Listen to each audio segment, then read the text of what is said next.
Welcome everybody to today's edition of Keller North America webinar series. My name is Jim Husson. I'm a director with Keller North America and host of today's session.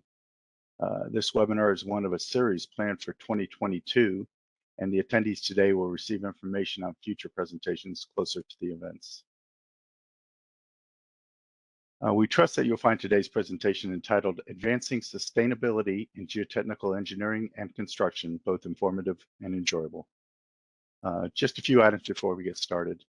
All attendees are muted to avoid feedback and to enable everyone to hear the presentation, but questions are welcome. Questions can be submitted through the chat window as shown here. And check the slide, yep, we got it. And will be answered at the end of the presentation. Due to the large number of attendees, there will likely not be time to answer all the questions live. So unanswered questions will be addressed in a follow-up email. Also, please note that this session is being recorded. Lastly, a 1-hour PDH credit is available for attending this session. Please respond to the poll at the end of the session to register for the credit. And now I'd like to introduce our speaker for today, Dr. Kimberly Martin. Dr. Martin is a senior engineer at Keller North America, and her role is to develop and implement Keller's sustainability strategy in North America. This includes leading innovation initiatives to support Keller's carbon targets. Kimberly previously worked in the oil and gas industry as a leading geotechnical engineer on developments across the globe. She is the past chair of the Arizona Geo Institute and is the Region 8 representative for the Geo Institute's Local Involvement Committee. She also serves on the sustainability committees of the Geo Institute and the Deep Foundations Institute, and is a member of the editorial panel for Engineering Sustainability, a journal published by the Institute of Civil Engineers. Kimberly holds a BS in Civil Engineering from the University of Arizona, an MS in Geotechnical and Geoenvironmental Engineering from the University of Texas at Austin, and a PhD from Arizona State University with a focus on bio-inspired geotechnics and life cycle sustainability within geotechnical engineering. In addition, Kimberly is devoted to improving diversity and inclusion within the engineering community.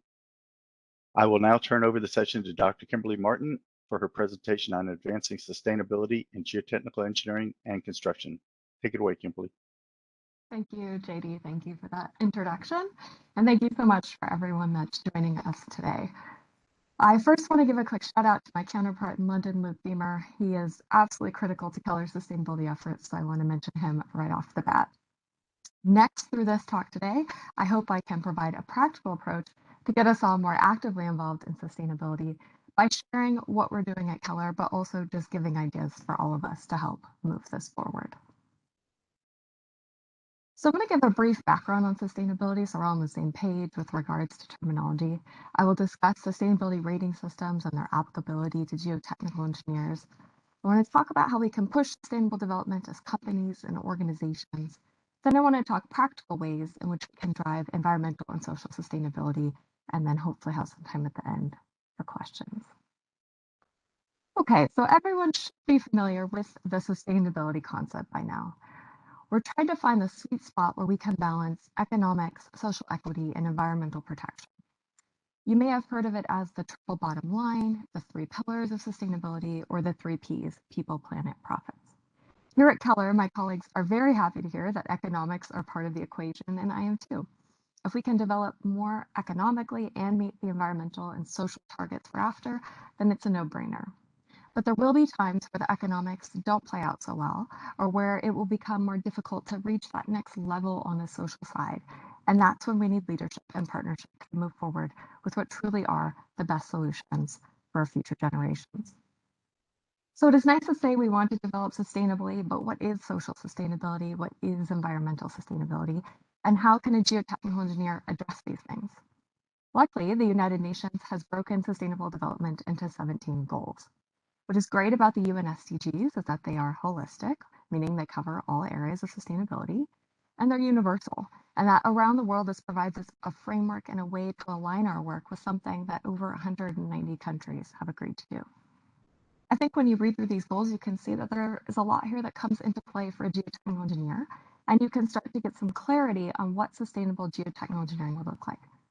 Okay, so we know what sustainability is, we know a bit about the areas of sustainable development, but how do we measure or assess what we are doing within this framework? So here is a non-exhaustive list of sustainability rating systems with what I think are the three most common bolded at the top. These rating systems are mostly project focused, meaning you apply them to your specific project one at a time. I think everyone has heard of LEED by now. I'm also seeing Living Future come up the same or even more times than LEED. And of course, the ASCE supported Institute of Sustainable Infrastructure tool Envision, which we often refer to as the LEED for infrastructure. What is great about these tools is they are also holistic, covering all areas of sustainability. If you're interested in getting certified in these tools, I say do it. I think the certification process is useful for understanding what items are considered in one of these assessments and learning how development would actually achieve certification, and particularly the highest levels of certification. It's really very interesting. It's also useful to see the different and sometimes unexpected ways that geotechnical engineering and construction can impact certification, which I will talk more about. And some of you may have seen that LEED and Living Future also have subcategories, so there are even rating systems within rating systems. And one thing Living Future has a rating system for is zero carbon. So this is a separate certification that only focuses on operational and embodied carbon. So carbon emitted during the use phase and carbon emitted during the material manufacturing and building phase. And that's something we can also have an impact on, and I'll talk more about that later. So let's walk through the Envision checklist so you can get a flavor for what these rating systems are looking for. A lot of these are what many of us would consider out of the geotechnical engineer's control, but many we can contribute to or we already do contribute to. So let's look at quality of life. Preserving historic resources jumps out at me. We can help with this by underpinning a historic structure to bring it up to code, which will extend its life and enhance its safety, but also by good design construction and monitoring when building adjacent to historic structures, which we often do in urban environments. I like this one that says preserve views. I think this is something geotechnical engineers have helped with a lot through tunneling and through basement design. Whenever we can get a parking structure from above ground to underground, I think everyone is happy with that outcome. Let's look at resource allocation. We have reduced net embodied energy of the structure. I will speak more to this in a bit, but we can make significant inroads in this by doing things like ground improvement versus conventional concrete or steel foundations. We have support sustainable procurement programs. Some of you may have seen a sustainability procurement survey, which will highlight how we can help to move sustainability down and through our supply chain. We have reduced excavated materials taken off site. I think our designers are pretty good at using our spoils on site if we can. And then renewable energy comes into play when we talk about things like energy piles. For leadership, we have long-term monitoring and maintenance. In our industry, we're very good at this for things like dam structures, where we put in strain gauges and piezometers for long-term monitoring of the geotechnical conditions. And we are masters of extending useful life by enhancing existing foundations or by working with the client to understand what kind of foundation loads may be present in the future and building for that today. For the natural world, we have avoid adverse geology. I'm confident we all do that when we can, although having done extensive work on siting facilities, I know this is not necessarily always as easy or as obvious as it sounds. I like this one about avoiding unsuitable development on steep slopes. We can all agree that's a good thing to avoid. And restoring disturbed soils. We have traditional remediation, which many of us have worked on or involved with, and then we have things like restoring the natural soil crust in deserts to prevent excessive erosion and dust storms. Lastly, for climate, we have assessing climate threats. I'm not sure we are the best at this, but this is something that's very important for things like New Orleans levee designs and creating adaptable infrastructure, as we aren't sure what the future holds for these extreme climate events. Okay, so we're going to put up some polls now. The first one is, how many of you have worked on a project where one of these ratings, any one of these rating systems, were used? So you can enter yes or no. The next one is, who would say more than 50% of your projects involve using one of these rating systems? And then, are you or your group, some within your company, responsible for deciding if the projects you work on will go through certification using one of these systems? All right, so now you can see the results. So we have Quite a few of us have worked on a project that includes one of these systems. Hardly any of us work on projects or in our daily life, where more than 50% of the projects we work on involve these rating systems. And very few of us are actually responsible for deciding if a project is going to use one of these rating systems. So I'll admit that's what I expected to hear. So my question to us is, if we're waiting for projects that use these rating systems to address sustainability, how, as geotechnical engineers, are we going to address the issues we want to address if there's hardly any projects using these rating systems that we work on? The answer is we're not. The rating systems are great, and they really are useful when looking at a holistic system, but they don't lead to the daily impacts that we are able to make as geotechnical engineers to address the issues that sustainability brings up. So if we don't use these rating systems, what can we do? I propose that we make ourselves sustainable companies and sustainable organizations by taking a company-centered approach. We don't need someone else to tell us when to care about sustainability. We can care and do something about it now. The simplest way is to look at the UN SDGs and set some goals. And this is where we at Keller started. As a simple starting place, we can say, for example, we're going to focus on safety and well-being for our employees, or we're going to increase representation of women and people of color, not just in new hires, but up the management ladder. We're going to focus on innovative ideas and designs and recommendations to take forward to our clients, and we're going to make sure we are using resources wisely in our designs and in our own offices. From there, you can expand to making ESG commitments, which are environmental, social, and governance, and setting targets. And from there, you can look into these company rating and assessment tools to really extend your accountability in these areas. At Keller, we use TCFD as a reporting tool. That's the Task Force for Climate-Related Financial Disclosures. But we're also rated under the CDP, which used to be the Carbon Disclosure Project, but now it's much more than carbon. And it is tough to go through this rating process. And sometimes we don't like the results, but if we don't go through the process and we don't really commit to making a change and measuring it, I don't think we will get as much support to move toward more sustainable practices from our management and our clients as well. So I admit it's not that simple. You do need buy-in in your organization, and hopefully your sustainability champions start at the very top. But it's not impossible or too complex either. So let's dig in to see what kind of daily impacts you can actually have. So let's look at the environment. There's a lot we can talk about when it comes to environmental sustainability. You can look at all of these SDGs that apply, but we have to start somewhere.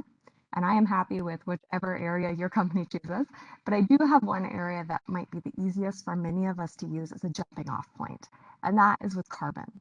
So let me make the case to you as to why carbon is a good place to start. So first, carbon is having an outsized impact on our climate. And a changing climate affects what we have already built. Last summer, the heat dome over the Pacific Northwest caused the existing infrastructure to buckle under the heat. The climate that the engineers designed for has changed. We're all concerned about sea level rise, and my company has worked on or is working on various coastal resiliency projects, as I'm sure many of you have. But an interesting additional effect of rising seas is rising groundwater levels adjacent to the ocean, which can cause overland erosion, slope instability, and also put our buried infrastructure like pipelines and tanks in jeopardy. And we remember the extreme freeze that happened in Texas last winter. Not only did this have devastating consequences for the people of Texas, it also demonstrated that the existing electrical grid and associated infrastructure could not withstand these extreme, unfortunately now more common, climate events. A changing of climate also affects how we work, and it's not just in the locations you would assume. Remember the huge wildfires on the West Coast this past summer. Well, those fires caused unsafe air quality in New York on the East Coast. We also see that more hot days are putting workers in danger, particularly more hot nights, where people may not have air conditioning at home to help their bodies recover from the heat of the day. And as geotechnical engineers or contractors, from the start of site selection to installing the foundations, most of the time we're outside. So these are really critical things for us to consider. Hurricane Ida is another example. We had two interesting effects on Keller specifically. One, it flooded one of our work sites, causing a month-long delay before we could get access. And two, it shut down some of the chemical plants in Louisiana, which then made it hard to get PVC pipe that we need for our CSL and gamma ray logging in our drill shafts. which of course leads to supply change. We have predictions from a professor out of MIT that climate change will be more disruptive to our supply chains than COVID, but we could argue we are seeing the combined effects of these two scenarios right now. But this professor also says that proactively cutting our own carbon footprint can help us to mitigate the worst effects. Lastly, climate change affects the types of projects we will see in the future and also how we will build them. We see funding coming out to enhance resiliency against climate events, like out of New York, a focus on water infrastructure resiliency, and in the new infrastructure bill, $50 billion focus on resiliency projects. But also we see places like New York City banning natural gas and heating oil, leading to a potential increase in and need for things like energy piles. Also, three materials, concrete, steel, and aluminum, are responsible for 23% of total global emissions. Are we going to be able to continue to use these materials in the future in the same quantities we have used them in the past? Likely not. So when we talk about climate change, there are two approaches to take. One is to adapt, looking at that, what we build and where we build to address the impacts. These are things like armoring, strengthening, or having a controlled failure. For the geotechnical industry, I think we recognize this because of our work with mitigating liquefaction. We can fully strengthen the soil to prevent any damage. We can strengthen the soil just enough to prevent building collapse and loss of life, although we may still have damage, or we could just not build in that location, an approach taken in some areas of New Zealand after their 2010 earthquake. In all cases, we are trying to prevent the worst case damage scenario. Another approach is mitigation. In this case, we address how we build, and for the architects and planners, how the structure and infrastructure is ultimately used. In this approach, we try to minimize our impacts, or have net zero construction or zero emission construction. We consider externalities, so not just the diesel we burn on site, but the impacts of the materials we use, how the materials get to site, how our employees get to site. So in this case, we're trying to prevent the worst case climate scenario. In some of our work, we're going to use both approaches. For example, we will enhance resiliency with low carbon solutions. But for almost every project, I think we can address mitigation. And in some cases, maybe we can do more. Maybe we can move from trying to reduce harm to actually helping becoming net positive. So let's dive in a little more. I want to describe to you what it means when we say life cycle assessment or life cycle impacts. When we take a life cycle approach, we're looking at the emissions along the entire manufacturing process of those materials. So if we use a car as an example, we can see that it starts with material extraction, then manufacturing, and moves to the use phase where we need fuel, and fuel has its own life cycle, and then finally the end of life, which can be recycling, landfilling, or incineration. The full life cycle assessment is very time consuming, as you can imagine, considering all of the offshoots for each phase of a material or equipment and then allocating them appropriately to the items at hand. Also, an LCA covers many areas, so things like carbon or greenhouse gas emissions, smog, water pollution, resource use, energy use, and biodiversity. So needless to say, it can be overwhelming. Well, lucky for us, there is a geotechnical carbon calculator that has these manufacturing inputs incorporated into it, but as the name suggests, it really only covers carbon or carbon equivalents, also known as greenhouse gas emissions. What is this geotechnical carbon calculator? It was developed by the EFFC and DFI almost 10 years ago, but it is regularly updated to have the most current emissions factors. It is industry developed and industry accepted, and the tool itself is certified. This tool is an Excel spreadsheet, right? We all love a good spreadsheet, and making it relatively, because the spreadsheet's a relatively easy way to calculate the carbon footprint of various foundation solutions. It is cradle to gate, meaning the analysis ends after the foundations are installed. So in many cases, that's the end of life for those materials, but it doesn't account for foundations that would ultimately be removed or for foundation that serves a dual purpose, like energy piles. This reports scope 1, 2, and 3 carbon emissions. For those of you who aren't familiar, scope 1 emissions are the emissions from the diesel that we burn on a site, or gas that we burn on site. That's because that is the point of emissions for that fuel burning. Scope 2 is the energy that we use on our sites or in our offices. That's because the energy for that, the emissions for that energy is actually from the energy generating facility, not from our site. And then scope 3 is everything else, including employee commuting to site, transporting materials, manufacturing materials, waste transport, and business travel. The last thing I want to say, or no, not the last thing, but I also want to say the carbon calculator is free. You can go right now and download this calculator at geotechnicalcarboncalculator.com. More cool things about the carbon calculator is that if you have environmental product declarations or EPDs or other material or supplier specific emissions factors, you can enter that into this calculator. Also, if you're a designer, it may be hard to know how much fuel is used for an installation method or how the contractor would mob and demob the equipment. So if you're not sure on that, you can first call your favorite geotechnical contractor to get that data. Or the developers of this tool did some case studies to create simplified ratios for those areas where the data might be harder to come by. Lastly, this tool was really helpful for hotspot analyses. So for example, if I'm doing a drilled shaft project, I probably want to focus on the materials if I want to reduce the carbon emissions and have a big impact on that.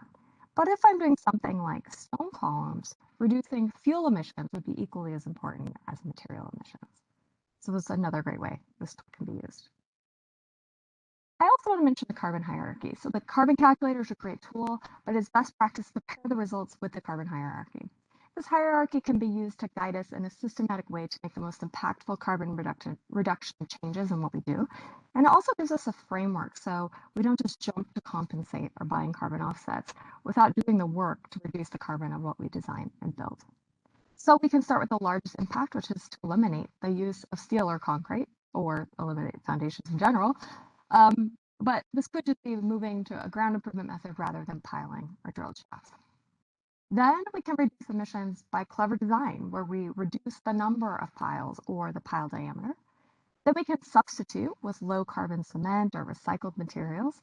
The reason why substitute is low on the hierarchy is because although the materials we are using may be low carbon, we should still conserve them. We do not want to waste those materials because most of them have value in the economy. And finally, once we have worked our way down the hierarchy, we can compensate by purchasing carbon offsets or credits. Okay, so let's go through a couple case studies where I can show you how we use the carbon calculator to improve and reduce the carbon impacts of our solutions. So here's an example out of Singapore. This is foundation solutions for Neste, which is a renewable diesel, sustainable aviation fuel manufacturing company. And this project, I want to demonstrate how we can use Eliminate. So this was an expansion project on reclaimed land, the island off of Singapore. It's a highly variable soil conditions because it was a man-made island, so clean, loose sands and marine clays. There was tight settlement control and high bearing capacity requirements, which is why the original design was to use driven precast concrete piles. Our engineers went to work and came up with an alternative solution to improve the marine clay layers with stone columns first, so that creates that stronger composite layer and allows the clays to drain through the stone, and then improve the sand layers through vibrocompaction. So the only offsite material that was needed for the solution was stone, and they estimated it to be faster and cheaper than the original design of driven concrete piles. So they ran the carbon calculations to see what kind of reductions they were able to achieve. Obviously, our client, Neste, was very interested in this as well. And they found that the vibro techniques could reduce the carbon emissions by 75%. Another thing these engineers did was break it out by scope 1, 2, and 3 emissions. And I think this is an interesting thing to do because you can see here that for the vibro techniques, the diesel requirements were actually higher. So we had higher emissions on scope 1, and the real difference came from scope 3, the material, the embodied carbon of the materials we were using. So that's why it's so important. And I'm so thankful this calculator includes all of these scopes because it really gives the whole picture of the emissions we can expect. And to understand what cutting over 3,000 tons of CO2 emissions is equivalent to, it's one equivalent to the energy needed to drive an average car 350 times around the Earth's equator. And it's also equivalent to the carbon sequestered by 4,200 acres of forest in 1 year, which is over 2% of Singapore's total land area. So it's pretty impactful. Next, I want to go through a project where we did reduce. So this is just a typical Florida high-rise residential building that we would do foundations for. Our base design is drilled shafts. We have the sand underlain by limestone. So the shafts go to the limestone. They're 83 feet deep and 54-inch diameters. What our engineers realized is we can drill deeper into more competent rock, and then with higher strength concrete, we can reduce the diameter of the shaft. So with this value engineered solution, we can reduce the diameter by 35% and then go 10% deeper. So our engineers knew that we did have a reduction in concrete, but if you're familiar with concrete mix design, you know that as you get to higher strengths, you actually increase the amount of cement in your concrete, and cement is the highest contributor to carbon emissions in the whole mix design. So we were curious, will we ultimately achieve a carbon reduction?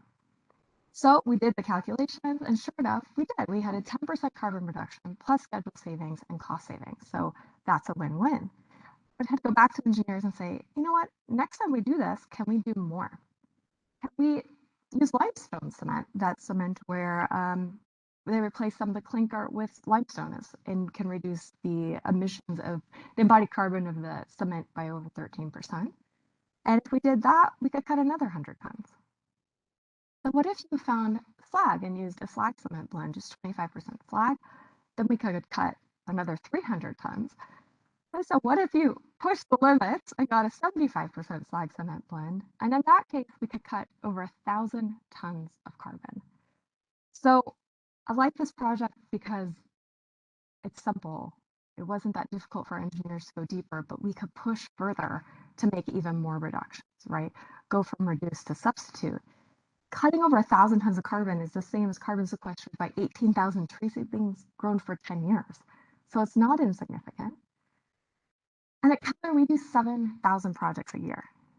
We're just one company, but if you do the math, if we could average 1,000 tons carbon savings on all of those projects, that would be like cutting 2% of all of France's emissions. And we're just one company. Next, I want to talk about a substitute solution for an already low carbon project. This was at the Port of Los Angeles. It was previously a petrochemical and Superfund site that had been remediated, and we were installing foundations for 3 warehouse buildings. The scope was over 3,000 vibro piers, and we had planned to use crushed stone aggregate. Then the demolition contractor was on site and said, hey, we have all this waste concrete. Can you use it? And here you can see the stockpile, all that waste concrete here. We said, yeah, we often do use concrete on site, waste concrete in our vibro piers, but my engineers were wondering, is that actually carbon savings? So what we did on this was say, okay, let's just assume the crushing energy to crush stone, natural stone, or crush concrete is the same. And so really the carbon savings is coming from the fuel saved by not having to bring that stone to site. So when we did the carbon calculations, it was actually a 30% reduction on carbon emissions. But if we also wanted to consider, if we hadn't used that waste concrete and it would have had to have been shipped to another site, trucked off site, we really were having a 45% carbon reduction because we were saving that extra freighting as well. And so this was 120 tons of carbon saved. It was already a low carbon solution. And so this really points to working down that higher carbon hierarchy and getting to the point where compensating for those carbon emissions really starts to make sense. Okay, so it's not just design, or it's not just construction and material side where we can have impacts. For greenfield facilities, we can have huge impact by carefully selecting our site location. This can be the difference between using deep or shallow foundations, or between having significant and lengthy earthworks or not. For site characterization and investigation, we know that more information can help us to have better designs and less overruns in construction. But we can also plan that site investigation through a carbon lens, which typically lines up with costs, so many of us are already doing this, but we would ideally start with geophysics, then hone our plan before we send out our more carbon-intensive tools like CP2s and boreholes. Loader modulus testing is an important tool because in some places testing will allow us to increase our resistance factors because of the decreased risk that we have proven. And when we go to incorporate all of the knowledge we can from site investigation into our design, we can also consider our design options from a carbon perspective, not just a cost or schedule perspective.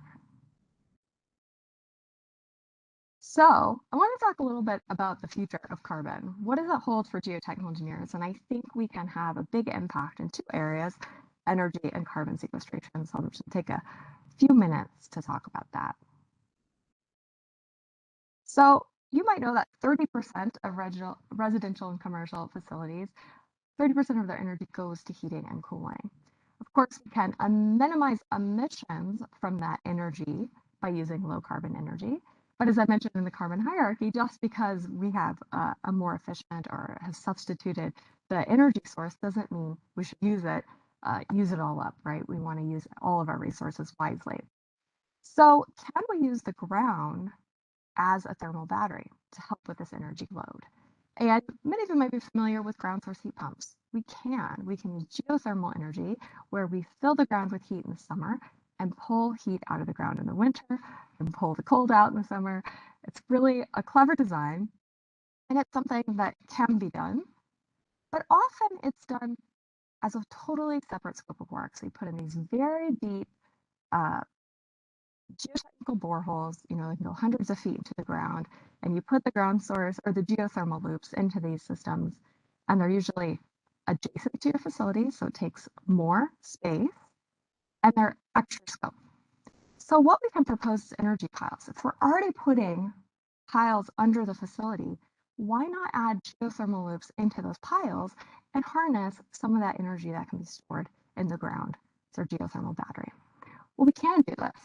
So here's an example of a project we did in Germany, where it was designed to have secant pile walls for the flooring for the basement structure, and they made those secant pile walls energy piles.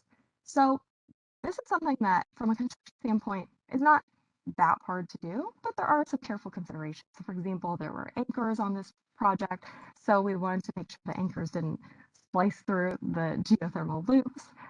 Also, having the rebar cage and the ground or the geothermal loops lined up properly was critical. So we couldn't just use a regular crane to put in that rebar system. We actually had to use this very clever arm put on an excavator so that we could keep everything aligned properly. And there are some challenges. You know, in this project, 45% of the secant piles ended up having geothermal loops put into them, but energy piles are a little bit different than ground source heat pumps with a traditional geotechnical borehole because you can't quite put as much heat or cool them off as much as you could those deep ones. So in hot places, you could overheat the ground. In cool places, you could underheat the ground. And of course, different soils have different heat exchange capacities. So it's some more testing you have to do on the front end to make sure it's designed properly. So when an energy pile is used, you're not replacing 100% of your heating and cooling. You're usually replacing maybe 30, 40%. So it does need to be combined with an air source heat pump. So in this way, it can be a little complicated because geotechnical engineers are not mechanical engineers are not geotechnical engineers. So this is an area where we have to interface because we don't know what the other's doing. And so collaboration across disciplines will really be the key to taking these energy piles to the next level and combining that air source heat pump with ground source heat pump to get the most efficient use out of the ground. But I think there's a bright future here. As I mentioned earlier, New York City has prevented the use for future buildings to use natural gas or heating oil. So this is a great opportunity under those new structures to put in energy piles. Okay, I'm going to talk about carbon sequestration.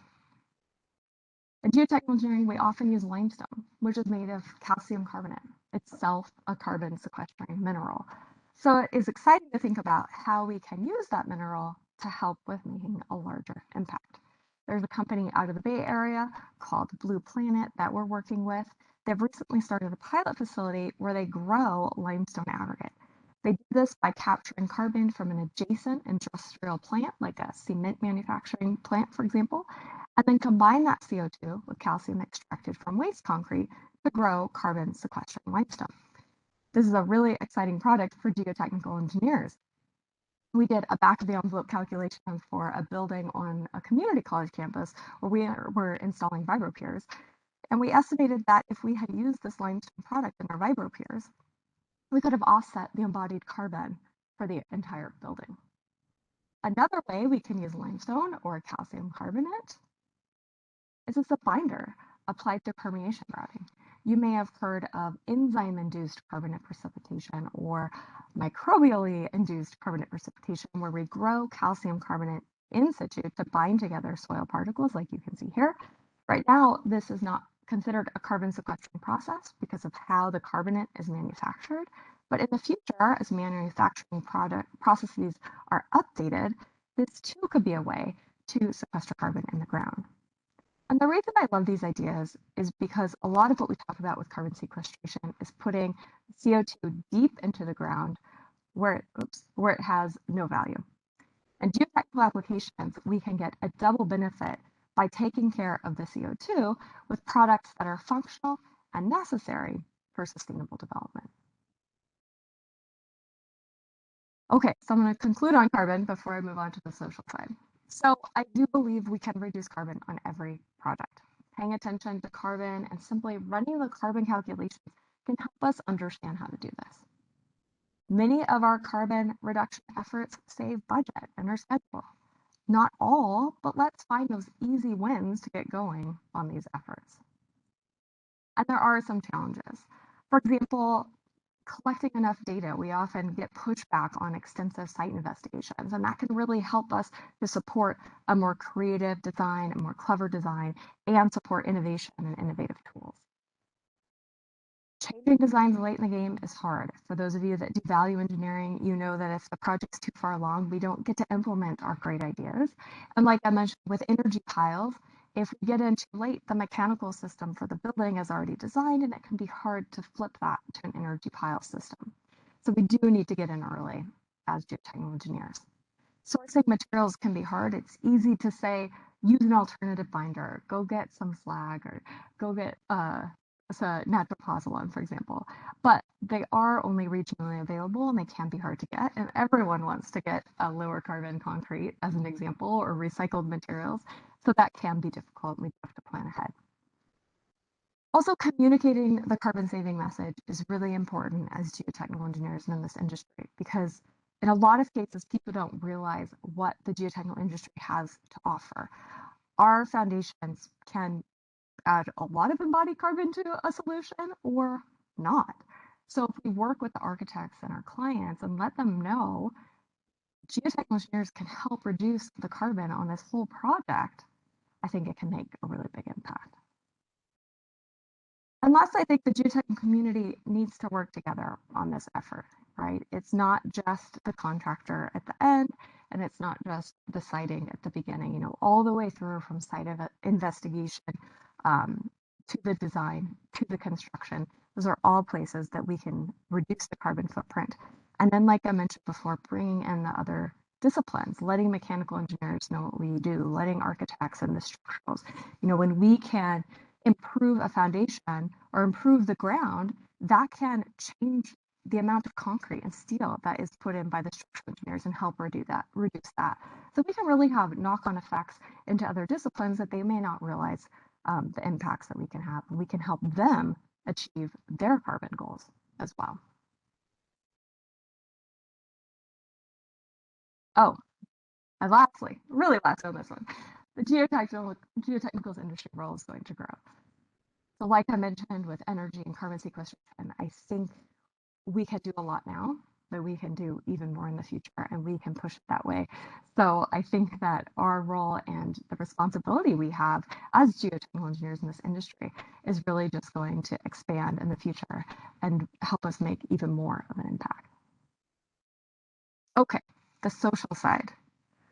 This also, I think, is probably more difficult. I often call the social pillar of sustainability the forgotten pillar, because it's so easy to say, oh, this is a more sustainable solution, when really we just mean environmental sustainability. There is crossover, and I'll talk a little bit about it, but I don't want us to forget about the important social side of sustainability. And I know a lot of us think, what could we even do, right? We're not developers. We're not the politicians setting the policy. We're not an NGO trying to go out and help the communities.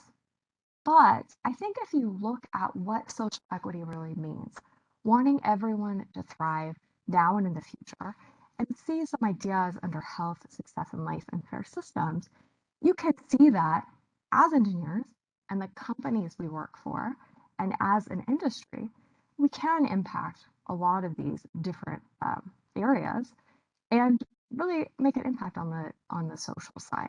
So My suggestion is really we take more of a company approach on social sustainability and start making strides there. So we can be internal looking. On the safety side, we have done a great job as an industry focusing on physical safety and making our workplaces more safe. But I think we need to push to mental health and well-being beyond physical safety, and I know many of us are doing that. We have job security, well-paying jobs, good benefits. So they're all important parts of the social side of sustainability. And as geotechnical companies, we can provide these things to our employees.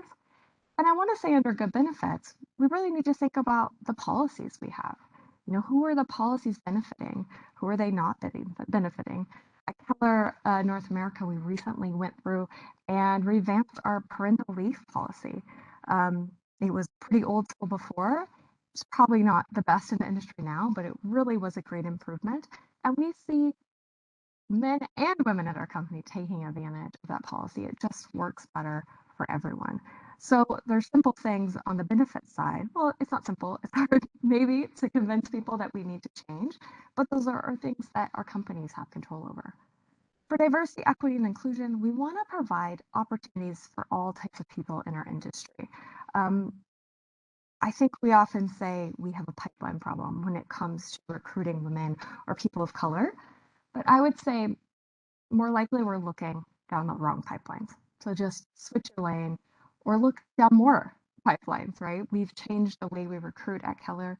We are now going to more HBCUs. We're going to talk to SWE or SHIP or NSBE. So we're trying to get out there and really let all types of people know what Keller does, what the geotechnical industry is, and what kind of opportunities we can provide.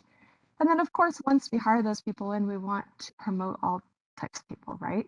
We want to get that diversity, that diverse lens and that diverse way of thinking all the way up through our company, not just at the bottom, all the way up through the ladder. And then resource groups. So we have started at Keller an employee resource group called Keller Women in Construction. We hope to expand to other types of resource groups.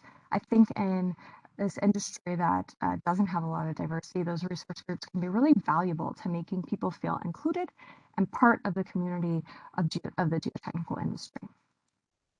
And then external facing. So it's not just what we can do internally, we can also look out and see what impacts can we make on our community. So the supply chain evaluation, I mentioned that in the, I think it was in the Envision checklist. You know, when we look at our supply chain, where can we help hire and grow companies like minority-owned businesses or women-owned businesses in our community and help build them up and include them in our supply chains? Also, we can look at the health impacts to our local community. We have air and dust emissions that I would say geotechnical engineers are notorious for putting up, and construction in general, for putting up a lot of dust emissions in local communities. So how can we do better there? And then soil and groundwater contamination. Obviously, we want to prevent that, but are there ways we can remediate and help our local communities with that? And then general volunteerism. I know so many people in our industry volunteer a lot and do really great things. Can we do that in a more structured way from a company-centric approach and really make a larger impact when we do things like that and support our employees who are doing the volunteerism? And outreach and engagement. How many K-12 students even know what geotechnical engineering is or what we do, let alone civil engineering, right? We have civil and then geotech. Most of them don't know. Getting involved and going out and reaching out to the K-12 and those younger students and letting them know this is what we do. It's really fun. It's really exciting. Obviously, we can have a huge impact on sustainability, which a lot of younger people are interested in. We have to go out and do that outreach and engagement to bring all types of people to the table as they move through the educational system. And then lastly, this is the hard one. What kind of projects do we do? I think this is going to be a question that's going to come up more and more in our companies and what we want to do. Who do we want to support? That's a hard one to answer, but it is something we can start thinking about now.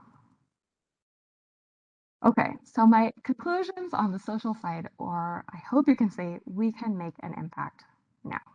There are things we can do within our own company and within our local communities that can really help build up the social side. If you want to get involved in external outreach, the K-12 outreach, for example, the American Society of Civil Engineers and the Geo Institute to provide a great start for external outreach. You can sign up to your local chapter for either one of those, and I think get really good exposure for doing external outreach. But also, ASCE and the Geo Institute do things like legislative fly-ins. So if you really want to have a larger impact and maybe get more involved on that policy side and take steps to influence the type of legislation that's passed and the things that our legislators are focused on, that could be a really great opportunity for you personally to get involved and do something on that side. And then just ask what you or your company organization can do in this area. Maybe start small, maybe look at some policies, maybe get bigger. What can we do for our communities and how can we impact them? But I know there's things that we can all do today at Keller. We're constantly thinking of ways we can do better, and some things are hard to implement and some things are easier, but you know what? Just start with the easy things and just get it going. Okay, so I started this talk by showing the sustainable development and the intersection of these three areas being pretty small and a hard target to achieve. But I hope by walking through all these ways that we can address environmental and social side, and hopefully also the economics, you can see that the target's maybe not as small as we first thought. It's a little bit bigger. We're already doing a lot of really great things in the geotechnical industry that do encourage and promote sustainable development. But the next step is just to push a little more, start measuring, start setting targets, getting a little more proactive in sustainable development. It's great to hear about sustainability actions we can take today to make a difference. As a reminder to our attendees, a 1-hour PDH credit is available for this session. So please respond to the poll on your screen to register for that credit. We have a few minutes left, so we have some questions, so we'll get to those. As a reminder, if you have any new questions, you can submit those through the chat window. First question we have is, we have an attendee says, I'm interested in why substitute is in the carbon hierarchy when I see substitutions as a way to intrinsically reduce. I would offer that removal via carbon capture would be third. Any thoughts or comments on that, Kimberly? Yeah, sure. So I think that when we say reduce, my interpretation is, let's say, for example, we're doing drill shafts and we have to have drill shafts because of the loads and the soil conditions. And let's say we can't get alternative binders for whatever reason in that area, we couldn't get slag. Maybe we were using the maximum amount of fly ash. We can still reduce by optimizing our design, decreasing the diameter, like we showed in that example. Even if you increase the length, that could help. So reduce is the first step, kind of anticipating that you may not be able to substitute. Then when you get down, you've already had an optimized design, then you can do the substitution for those other types of materials. So it's just working down, like I said before, you don't want to substitute and use an excessive amount of something like slag. Slag has a lot of value, so we want to use the right amount of everything, whether it's a low carbon material or not. And then we say in the compensate, you can actually include carbon capture there, and that would be your offsetting or carbon credits at the end. And then we have another question here. What is the efficiency of energy piles and rock tying into your New York City example? Great question. I don't know the answer to that, but I do know who knows the answer to that. One thing you can do to learn more about energy piles is join the DFI Sustainability Committee. The energy pile group has now become a subcommittee to the Sustainability Committee, and there's actually an energy pile guide that they have put together for the DFI. And also, the former chair of the Energy Pile Committee is Tony Amos from Endurance, and he provided a lot of examples for me there, and he can talk more about the efficiency of the energy piles. But I do know he is putting them in as we speak in New York City. Good deal. Another one of the people in our audience asked, is the end of life cycle cost included in the carbon calculator? No, so it is cradle to gate. So once you put the foundation into the ground, the carbon calculator, that's kind of the end of it. However, if you did know what was going to happen at the end of life and you wanted to account for it, there's ways you can enter other things into the carbon calculator, and you can include that yourself. But in general, it's a cradle to gate calculator. Good deal. And this might be something from your involvement in the universities. It asks, how have post-secondary institutions been adopting their geotechnical programs to address sustainability, the UN's SDG and or any of the various programs like LEAD that you mentioned? Yeah, that's a good question. I do know through my work on the sustainability committees that we have geotechnical engineering professors who are trying to incorporate sustainable design into their programs, into things like their senior designs, or into their graduate programs. So I know this is happening. I can't tell you the extent of it, but for example, some of the universities also provide LEED certification at a discount for their students. So they can do that in college before they get out, which is really great. So I know it is being talked about, and people are incorporating it in.